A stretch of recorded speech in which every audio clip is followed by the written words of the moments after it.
Este mês de maio, começando hoje, nós vamos colocar como tema da nossa reflexão este que está aí, família, humanização divina. E, de repente, você, quando viu ao longo da semana divulgado o slide, talvez pudesse, ou talvez tenha pensado, né? O que o pastor vai falar sobre isso? Humanização divina. No domingo retrasado, quando nós refletimos na Páscoa pela manhã, o título da mensagem no culto de Páscoa de manhã foi a humanidade de Deus e a divindade humana. Se você esteve conosco naquela ocasião, de alguma forma nós vamos continuar naquela reflexão. Claro, outros textos, mas colocando em evidência aí essa reflexão bíblica e também teológica. O que nós queremos dizer, irmãos e irmãs, com o tema que está aí? Família, humanização divina. Eu vou usar essa expressão aí para a gente refletir. Vou pedir, Jefferson, passa para mim, por favor, lá o slide, porque o meu passador aqui, como diz a minha filha, bugou. A expressão areté é uma palavra grega e significa também virtude. No latim, na nossa língua portuguesa, virtude. E eu quero que você preste bastante atenção. Em que momento a cultura grega utilizou a palavra areté para pensar, por exemplo, essa relação de humano com divino? Na relação do ser humano com Deus. A palavra areté, pode passar o slide, o próximo, significa, dentre tantos conceitos, esse que eu separei para você. A excelência humana em sua relação com o outro. A excelência humana quer, por exemplo, nos dizer que há muitas virtudes, no grego areté, há muitas virtudes no ser humano que podem ser desenvolvidas e podem ser também compartilhadas. Ocorre que sem Deus, até as nossas virtudes tornam-se algo ruim, porque por interesse, por vaidade, por domínio, por classificação de classes, para ser redundante, mas ao mesmo tempo, no contexto grego, a palavra areté dava a ideia de que a excelência humana é conquistada quando esse ser humano começa a relacionar-se com o sobrenatural, relacionar-se com Deus, como que então o que é perfeito de Deus sendo doado ao ser humano, e doado ao ser humano, ele compartilha entre si. Então, a excelência humana em sua relação com o outro pode ser traduzida também como virtude, ou seja, o que é virtude? Senão a gente viver as qualidades que nós temos em nós mesmos como pessoas, mas sempre em construção com o outro, sempre em compartilhamento com o outro. De alguma forma, a areté dá esse exemplo também, que é o controle das vontades do ego em favor da partilha com o outro, ou seja, também naquele domingo de Páscoa, falamos sobre o texto de João, quando ele diz que convém que ele cresça e que eu diminua. Talvez ali, inspirado pelo contexto, tu és Elias, tu és o Cristo, o tempo todo ele negando a sua própria vontade, de repente o seu ego dizendo, não, eu não sou. Então a ideia de uma virtude de você reconhecer o outro tão importante quanto você. De alguma forma, irmãos, já começamos aqui a apontar a direção do que iremos refletir sobre o conceito de humanização divina, pensando na família. E aqui o que é interessante, nós não estamos pensando no mundo lá fora, até porque o mundo lá fora é feito de pessoas como nós, né? Então vamos pensar a nossa família, a minha, a sua, nesta proposta então de virtude de areté, ou seja, que o melhor de mim, a minha excelência, deve ser compartilhado com aquele que eu amo, com aquele que eu coloco como alvo das minhas orações, com aquele com o qual eu me relaciono. Eu separei alguns exemplos práticos para a gente refletir. Pode passar, Jefferson, por favor. Pode passar. Pode passar. Aqui. Ontem foi a primeira vez que eu estive neste lugar. E vocês estão, alguns de vocês, há pelo menos 20 anos, porque foi hoje pela manhã que descobri que há muitos anos a primeira IPEI de Mauá estendeu o seu braço com esse projeto e nunca mais recolheu. braço de visitação, braço de ajuda de alimentos, de orações. E ontem eu estava debutando, fui a primeira vez lá. E aqui agora, neste púlpito, em testemunho, eu quero dizer o quanto meu coração foi enriquecido espiritualmente com aquele momento ontem lá. E eu quero fazer alguns destaques para você entender o que é Areté. Que é a excelência do ser humano a serviço do outro. Essa primeira imagem, irmãos, vocês vão ver o destaque. Naquela primeira cadeira, naquela primeira fileira, há uma senhora ali, conhecida dessa igreja, tem família nessa igreja, que é a dona Eunice. Você precisa conhecer a dona Eunice se você não conhece. Se você estiver pensando que excelência tem a ver com divindade, tem a ver com perfeição, vou dizer para você, calma um pouquinho, porque não é isso. Areté em grego significa que aquilo que é o ser humano mesmo, nas escolhas adequadas que ele faz na vida, na relação com o outro, quando ele reconhece que o outro é parte importante e semelhante de si mesmo, ele começa a dominar o seu ego, as suas vontades, porque ele sabe que dominando as suas vontades, o seu ego, ele vai ter um tempo para dedicar-se ao outro. A dona Eunice está fazendo isso naquele lugar há 32 anos. Um outro destaque, olha ela aí no tacho, no fogão a lenha, cozinhando, que ela faz isso até hoje. 78 anos, é isso? Bruno, 78 anos. Tá? Outro detalhe, olha o tema, primeiro 2 mãos, uma acolhendo a outra. Depois, o lema lá embaixo, muito forte por sinal. Nós reconstruímos o que as drogas destroem. E eu quero dizer para você, não apenas as drogas destroem as relações humanas e o ser humano. Tem muita gente, desculpa a expressão, igreja, e vocês que nos acompanham de casa, tem muita gente que não usa droga e é podre nas suas relações. Dentro de casa. Relação de pai e filho, marido e mulher, relação de sangue.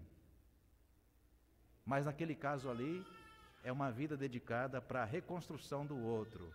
Enquanto vinha, na verdade, enquanto ia, enquanto voltava, ouvia o genro da dona Eunice contando algumas histórias. De um meu xará, por exemplo, o Adilson, que vocês conhecem. Testemunho que tem que ser ouvido, irmãos, irmãs. Ele usou ontem uma expressão muito forte, que a sociedade já havia desistido de mim, a minha família já havia desistido de mim. Mas é um lugar como esse, e uma pessoa como essa, que o nome está aí, ó, Eunice, aplicando de forma prática, objetiva, na vida da dona Eunice, o conceito grego, Guilherme, de areté, a excelência humana. Quando você diminui o seu eu e você coloca uma causa nobre no seu coração para viver em função do outro. Em função do outro. Irmãos e irmãs, um outro desconhecido, porque se fôssemos da mesma família, você até dá um desconto, mas não. Gente que ela nunca viu na vida e chega lá, desculpa de novo a expressão, estrupiada. E ela acolhe, ama, como se fosse um dos seus filhos. Por isso, uma placa que vi lá, um cartaz, uma homenagem que há alguns anos foi feita a ela, que até hoje está lá na parede, e eu pude ler. Dentre dizeres que estavam lá, um versículo bíblico, aquela frase ali, dona Eunice, mãe das multidões. Mãe das multidões. Pena que a Sandra não está aqui, que é a filha da dona Eunice. Eu iria perguntar para ela, Sandra, você sabe o significado da palavra grega Eunice? Porque Eunice é um nome grego. Sabe o significado? Olha só que coisa linda. O nome Eunice é de origem grega e significa aquela que alcança muitas vitórias. Depois você procura no Google. Aquela que alcança muitas vitórias. Dezenas de pessoas já passaram ali naquele lugar, que tiveram suas vidas transformadas. Por isso, irmãos, nessa noite também, claro, em todo o mês de março, nós vamos enfatizar o conceito de família humanizadora.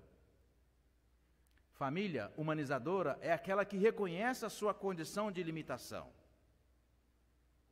Mas mesmo as pessoas sem Deus, mesmo as pessoas que não têm algum tipo de religião, nós cremos teologicamente, João Calvino, o reformador da igreja, falou disso, que Deus plantou, até porque o ser humano é a imagem e semelhança de Deus, Deus plantou no coração do homem, do ser humano, a semente da religião, a semente da fé. Então mesmo aquelas pessoas que não estão vivendo numa relação de comunhão religiosa, comunhão com a igreja, está nela, ou está nelas, a condição de desenvolver uma relação de excelência nas relações humanas. E para nós então que somos crentes, aumenta-se exponencialmente a tarefa de buscarmos relações de excelência, de relações humanas de excelência. Então, aí o tema para a nossa reflexão. Por isso, nós vamos nos dedicar um pouco nesse trecho da palavra, no texto de 2 Crônicas, aliás, 2 Samuel, no capítulo 15, do verso 1 ao verso 14. E o título para essa noite da nossa primeira reflexão sobre família no mês de maio está aí: Davi e sua paternidade silenciosamente rebelde. Davi e sua paternidade silenciosamente rebelde. Abra comigo um texto conhecido que hoje pela manhã foi citado a título de propaganda. Abra lá comigo, Atos capítulo 13, o primeiro que encontrar, o irmão, a irmã que encontrar, aí mesmo do seu lugar, por favor, didaticamente leia em voz audível. Atos capítulo 13, verso 22. Abra comigo aí a sua palavra, para que você possa conferir apenas esse versículo sobre uma expressão que nós vamos aqui dialogar com você, igreja, vamos refletir com você. Atos 13, verso 22, pode ler.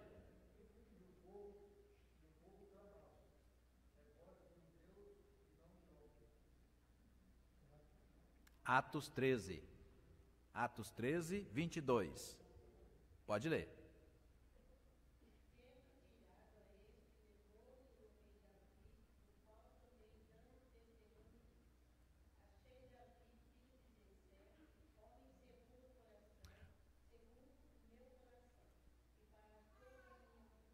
Obrigado, irmã Niceia.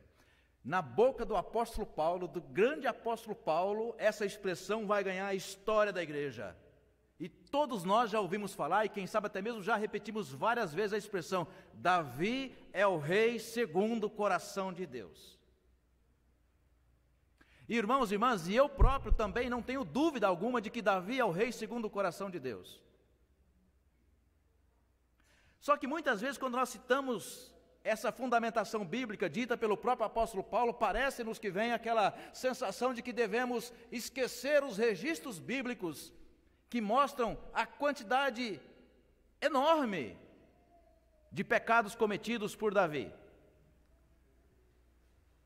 de problemas gravíssimos acontecidos dentro da sua casa, nos seus casamentos, nos filhos que teve, na administração do poder real. E talvez você então esteja agora perguntando: pastor, Paulo estava equivocado? Eu responderia para você: não, Paulo não estava equivocado. Davi de fato é o rei segundo o coração de Deus. Então, pastor, como explicar esta frase ou esse dito de Paulo? De todos os reis que você encontrar, são aproximadamente 23 na tradição judaica. Davi, talvez Josias e Josafá e Asa serão os poucos reis que não profanaram o templo do Senhor. Não trouxeram nenhum tipo de divindade estranha para dentro do templo. Pastor, mas na época de Davi o templo não havia sido construído. O templo propriamente não, mas havia o tabernáculo, que outros também haviam profanado no passado. Durante todo o tempo do ministério de Davi, da vida de Davi, da sua caminhada com Deus, você não vai encontrar na Escritura nenhum versículo bíblico que vá dizer que Davi consagrou a outros deuses, a outras divindades, ou que tenha idolatrado a sua fé. E por que isso é importante, irmãos e irmãs, nesse momento que estamos chamando a sua atenção para os problemas familiares sobre os quais Davi construiu a sua história familiar. Porque vai nos dizer essa frase: Davi é um rei segundo o coração de Deus, apesar de imperfeito. Que ele manteve a sua fé em Deus. Aliás, os dois salmos tão conhecidos de Davi, 32 e 51, mostram com clareza para nós, igreja, irmãos e irmãs, que Davi reconheceu que era um ser humano pecador. Davi reconhece nesses salmos especiais 32 e 51 que de fato precisava do perdão do Senhor, que ele reconheceu que cometeu coisas graves, pecados graves, a ponto de falar no 51, cria em mim, ó Deus, um coração puro, traga-me de volta a alegria da salvação. Sabe aquela sensação de que você é o pior pecador do mundo? Davi, no Salmo 51, expressa isso: traga-me, Senhor, de volta a alegria da salvação, porque nesse momento eu me sinto como o pior dos pecadores. Davi, irmãos e irmãs, escreveu aproximadamente 74 salmos, inspiradíssimos, salmos que nós lemos até hoje e ainda sobre eles depositamos a nossa fé, a nossa esperança, claro. Porém, irmãos e irmãs, como um bom crente, que o foi Davi e que somos nós estamos sujeitos ao longo da nossa história pessoal e familiar, seguir por alguns caminhos que vão nos acompanhar para o resto da vida. E aqui eu quero separar para você alguns destaques. Por exemplo, quero falar apenas dos casamentos importantes, ou pelo menos famosos de Davi. Davi casou-se 4 vezes, casamentos políticos, claro. Houve muitos outros, mas eu quero destacar quatro que você conhece. Por exemplo, a primeira esposa de Davi chamava-se Mical. Não é japonesa não, viu? É Mical. Estéril, filha de Saul, e não lhe deu filhos. Pela segunda vez ele se casa, e casou-se com, aqui, Ainoã. Você conhece o nome Ainoã? Com Ainoã ele teve um filho, o seu primogênito, chamado-se Amnon. Depois ele casou-se pela terceira vez. Casou-se com Agite e teve o filho chamado Adonias. Ou melhor dizendo, ele casou a terceira vez com Maaca e teve Absalão. Terceira vez, Agite teve Adonias. E quarta vez, por pressão do profeta Natã, ele casou-se com Batseba, a história que você conhece, e teve o seu quarto filho, Salomão. Para cada um desses filhos, ou para cada um desses casamentos, irmãos e irmãs, quando a gente vai ler as Escrituras, a gente descobre quantos problemas o Davi humano terá de administrar, porque o Davi das Escrituras deixou de cumprir aquilo que ele próprio cria. Salmos belíssimos, que ele escreveu, que se ele próprio tivesse seguido, Driele, os salmos que ele próprio escreveu, construiu para orientar os seus, o seu rebanho, o povo sobre o qual ele exercia a autoridade, mas dentro da sua própria casa deixou de cumprir alguns preceitos fundamentais e ele terá graves problemas para administrar e consequências familiares por isso. Por isso eu não quero me demorar, vou chamar a sua atenção para um primeiro momento aqui. Quero falar sobre a falta de autoridade paternal vai denunciar a nossa consciência pesada. Reverendo Leontino, que foi pastor dessa igreja, muito conhecido no Brasil, até fora do Brasil, tem alguns textos sobre a importância do pai na figura, na construção da figura do filho.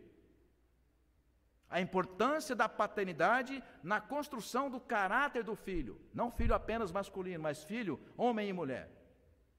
E não é apenas um tema que o reverendo Leontino escreveu de forma farta, mas muitos teóricos, psicólogos, psicanalistas têm trabalhado já há bastante tempo sobre isso. A figura importante que o pai exerce na construção da família, na construção do casamento, sobretudo na formação do caráter dos seus filhos.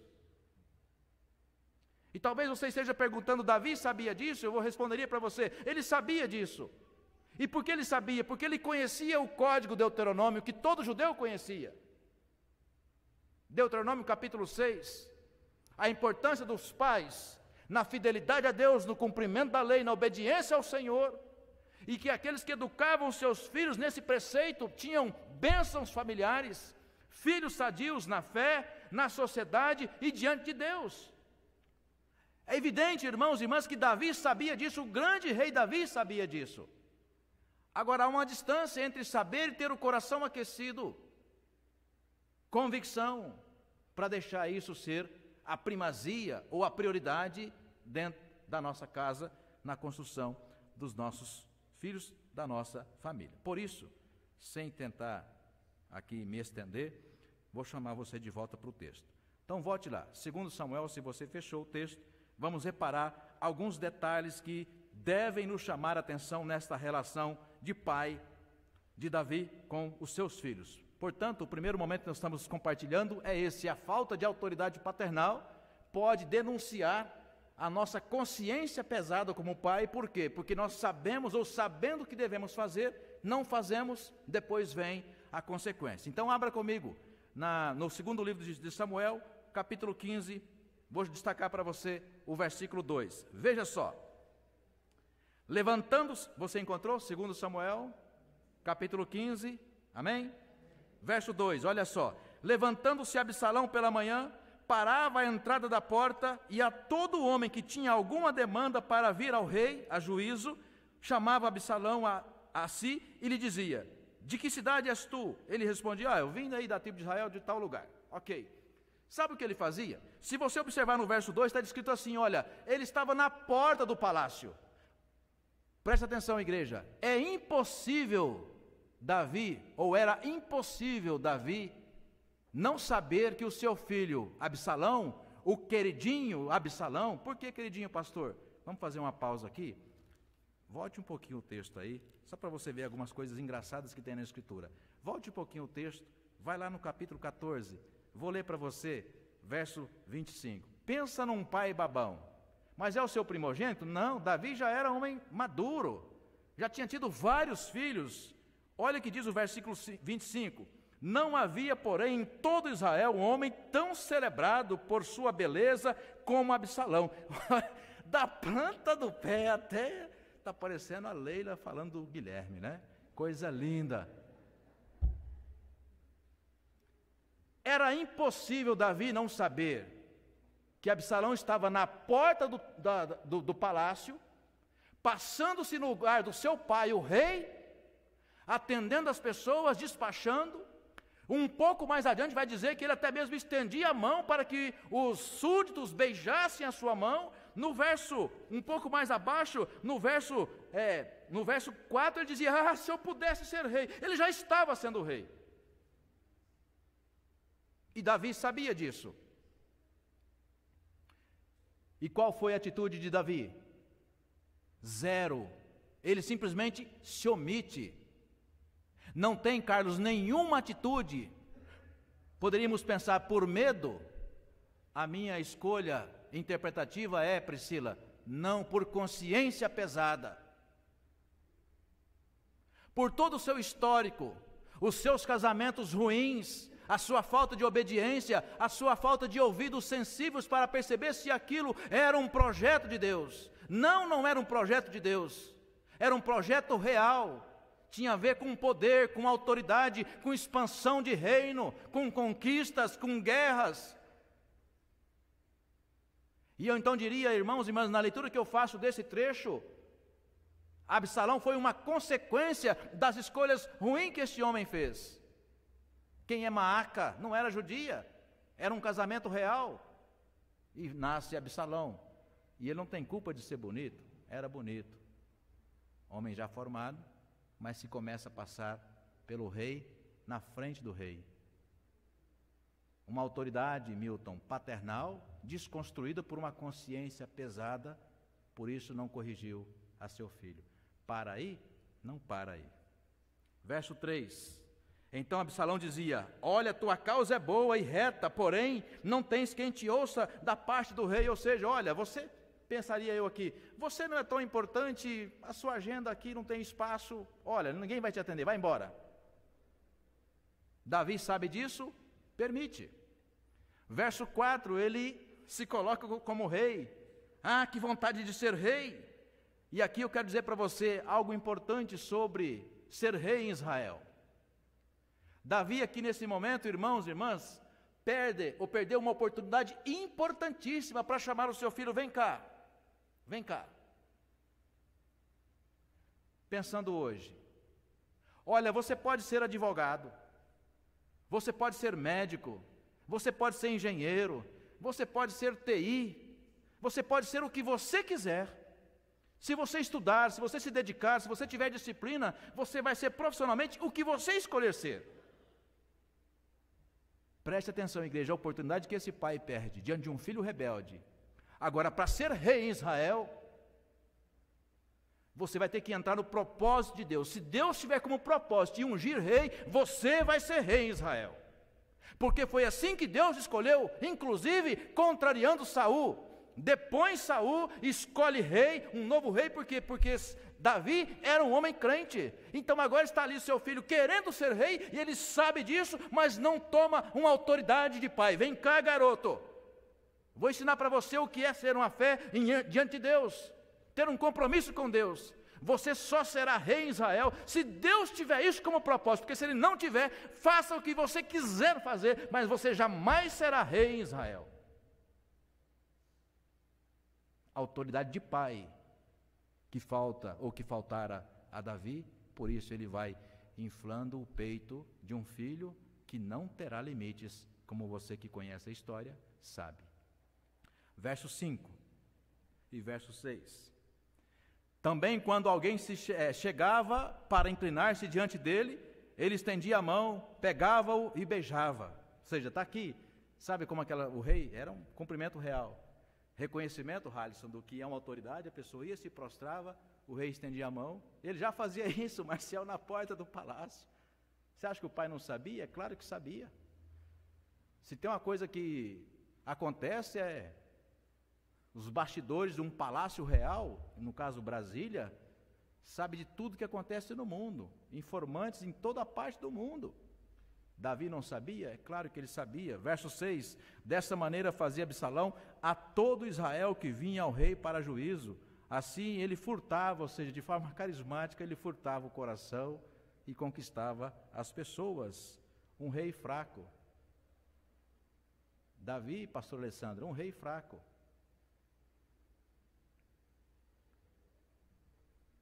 Pavimentando o caminho da conspiração que não demorava, o seu filho iria fazer contra o próprio pai. Porque diante das consequências constantes de rebeldia do seu filho, Davi, com consciência pesada das escolhas ruins que fez, não teve autoridade para corrigir a seu filho adulto. Verso 7 a verso 9. Ao cabo de 4 anos, disse Absalão ao rei: deixa-me ir a Hebrom, cumprir o voto que fiz ao Senhor, porque morando em Jesur, na Síria, fez o teu servo um voto, dizendo: se o Senhor me fizer tornar a Jerusalém, prestarei culto ao Senhor. Então lhe disse o rei, olha só, permissivo, pode ir. E ele vai, chama 200 homens, vai ser inocente assim lá em Jerusalém. Não era inocente, para mim era consciência pesada. Aí eu pergunto para você, onde a palavra, ou a cidade de Jesur aqui significa? Você sabe por quê? Sabe por quê Absalão ficou 4 anos em Jesur? Porque ele havia matado a seu irmão mais velho, Aminon, que havia forçado a sua meia-irmã, chamada Tamar.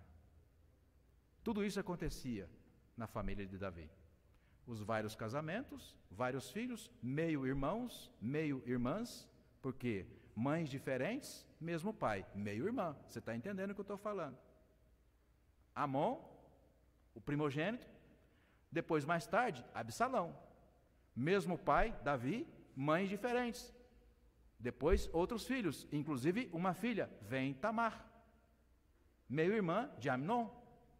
Ele se apaixona por Tamar. Faz ali um enredo, finge-se, Rosana, de doente, pede para Tamar ir cuidar dele. Chega a história até o pai Davi, o pai autoriza, um pai distante, omisso. Ora pois, como assim? Meu irmão, morando distante, a minha filha vai lá para cuidar de você? Não vai de jeito nenhum. Então vai junto aqui outro irmão, vai mais alguém aqui, alguns funcionários. Não, um pai é omisso, um pai é ausente. E ela simplesmente vai até a casa dele, vai cuidar de um doente e ele a estupra. Absalão fica sabendo, fica furioso. Aliás, abra comigo o texto, você vai descobrir também a reação de Davi. Capítulo 13, verso 21. 2 de Samuel, capítulo 13, verso 21. Ouvindo o rei Davi todas essas coisas, muito se lhe acendeu a ira, porém Absalão não faltou com Aminon, não falou com Aminon, nem mal nem bem, ou porque odiava seu irmão Aminon, por ter este forçado a Tamar, sua irmã. Davi, claro, como um pai, ficou irado, ficou muito bravo, porém nada fez. Pressionou um pouquinho, aí volto a nossa fala anterior, pressionou um pouquinho Absalão, ele pega ali uma comitiva e vai para Gesur, e lá fica 4 anos.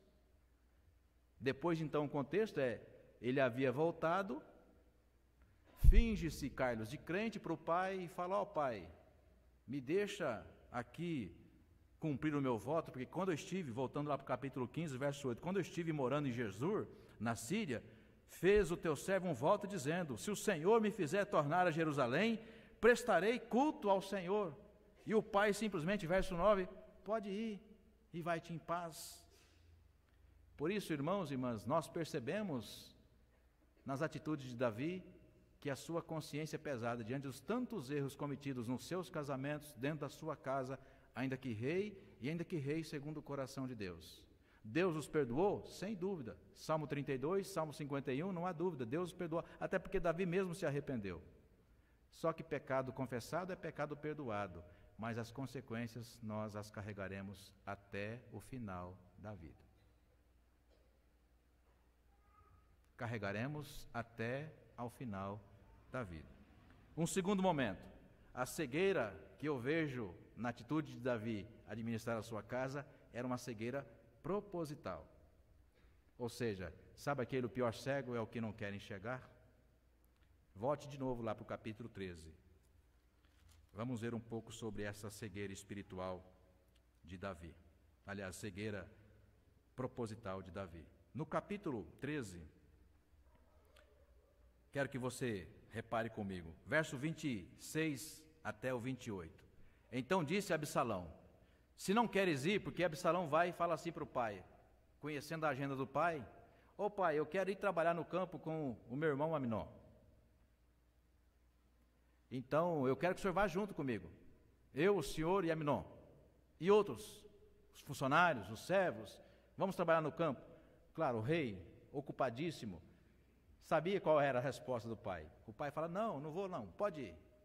Ora pois, Vera, como é que um homem desse, sábio, inteligente, com tanta gente para servir, não está percebendo que tem uma trama toda montada ali? Não percebia que Absalão odiava o seu irmão mais velho, Amnon, que havia estuprado a sua irmã? Claro que tinha ali, ou seja, mostra com toda certeza um pai, no mínimo, ausente, distante, irresponsável. E ele pega então e diz: tudo bem, meu filho, pode ir. Então, verso 27, né? Insistindo Absalão com ele, deixou ir com ele Aminon e todos os filhos do rei. Absalão deu ordem aos seus moços, dizendo: tomai sentido, quando o coração de Aminon estiver alegre de vinho, e eu vos disser: feri a Aminon, então o matareis. Não temais, pois não sou eu quem vou-lo te ordena? Sede fortes e valentes. Ou seja, ele dá a ordem, executa e mata meu irmão. E de fato isso vai acontecer. Davi sabia de tudo. Consequência de uma consciência pesada, pelos erros que havia cometido, e agora a consequência de um pai ausente, de um pai distante, portanto, não poderia participar da construção da identidade dos seus filhos, da sua família. Isso foi no passado, sim, mas ainda podemos ou estamos sujeitos a cometer os mesmos riscos, os mesmos erros. quando nós colocamos outras prioridades, irmãos, irmãs, e hoje estou falando especialmente aos pais, a nós pais, colocamos prioridades na nossa vida, e a gente acha que o nosso dever com o filho é sustentar, vestir. Na tradição judaica, a autoridade espiritual da casa é o pai. No Novo Testamento não é diferente, mas ao lado da esposa. E nós queremos muitas vezes terceirizar para a igreja. A igreja até aceita a terceirização, mas muitas vezes a gente também não leva a sério o compromisso que nós assumimos quando batizamos nossos filhos no altar do Senhor. Durante muito tempo, aprendia-se com ideias. O contexto grego, aliás, o contexto inglês, chamado de iluminismo, acreditava-se que o século XIX seria um século lindo, maravilhoso, século XX, por conta das ideias humanas, do avanço da modernidade. Hoje, século XXI, ninguém mais segue ideias. O ser humano segue pessoas, atitudes. Por isso nós destacamos há pouco a dona Eunice. Já destacamos outras pessoas aqui que nós admiramos, vocês mais do que eu, porque conhecem há mais tempo, irmãos dessa igreja, pessoas que decidiram nas suas vidas viver em função uns dos outros, amando de forma excelente, e nós como pais, irmãos e irmãs, muitas vezes nos preocupamos em suprir as necessidades materiais dos nossos filhos. Temos que fazê-lo? Temos. Sonhamos com os nossos filhos advogados, engenheiros, médicos, sonhamos com o topo da carreira profissional. Mas precisamos sonhar, antes dos sonhos materiais e profissionais, com os nossos filhos crentes. E eles devem aprender de nós, e hoje para nós pais, reconhecendo que nós temos que assumir essa condição de testemunha viva para os nossos filhos, para que eles possam aprender de nós como servir ao Senhor. Um terceiro e último momento para destacar para nós nesta noite, e assim já terminando. Volte lá para o capítulo 15. Nunca é tarde demais, irmãos e irmãs, para a gente agir corretamente. Davi errou muito. Poderia retomar o caminho? Poderia. Poderia assumir a autoridade, mesmo que tivesse cometido tantos erros como havia cometido? Poderia retomar a autoridade? Poderia. O fez? Infelizmente, não. No capítulo 15, para a gente terminar essa reflexão em torno da paternidade de Davi, no capítulo 15 eu destaco para você os versos 13 e 14. Então, diante ali do filho Absalão, que estava com tudo pronto para tirar o seu pai do altar, tirar o seu pai do trono, qual foi a atitude de Davi? Verso 13. Veio o mensageiro Davi e disse: todo o povo de Israel segue decididamente a Absalão. O que fez Davi? Eu fico, irmãos, quando eu leio esse texto, eu fico, mas não é possível. Com todas as coisas que aconteceram, mas não é possível que esse pai não vai tomar as rédeas da sua família. Um homem crente, um homem maduro na fé, um homem que escreveu tudo que havia escrito, mas não é possível que ele vai deixar esse filho destruir a sua casa, destruir o seu ministério, destruir a sua família. A que momento, pai, você vai tomar a decisão? Sabe o que ele faz? Para poupar o seu filho rebelde, ele chama todo mundo, pega o seu exército e foge. Porque ele sabia que se enfrentasse o pequeno exército do filho Absalão, o seu filho morreria. Para proteger um filho rebelde, ele simplesmente também se rebela contra Deus e contra aquilo que ele deveria fazer. Ele foi ungido para ser rei de Israel. Ele foge. Eu fico pensando, por que fugiu? Se com estilingue, como diz na minha terra, antes, como era corajoso, destemido, que não tomava nenhuma decisão sem consultar a Deus, com estilingue ele venceu um soldado treinado, habilidoso, chamado Golias. Por que ele foge? Com medo de Absalão? Não. Presta atenção, igreja. Com medo de ter que assumir a sua verdadeira paternidade. Tomar as rédeas da sua casa e dizer aquilo que o homem fala, né, Marcos? Aqui quem manda sou eu. Quem toma a decisão nessa casa sou eu. E se você estiver insatisfeito, porta para fora.